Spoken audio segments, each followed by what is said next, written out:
Duhai gadis desa, kau muda remaja, sedang dewasa, wajahmu jelita, ayu murni asli, serta kecantikan, indahnya alam yang dicipta Tuhan.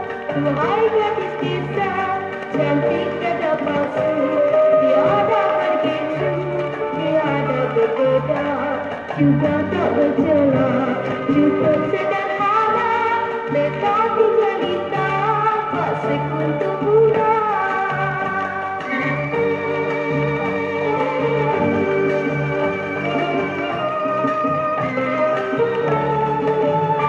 Tingkah lakunya sopan, santun berbudi bahasa, menghormati sesama, itu dia gadis desa.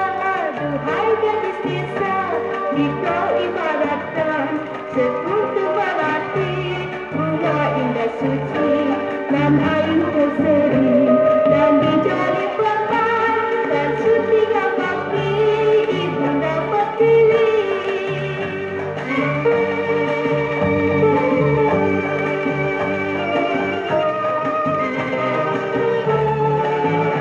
Tingkah lakunya sopan, santun berbudi bahasa, menghormati sesama, itu dia gadis desa.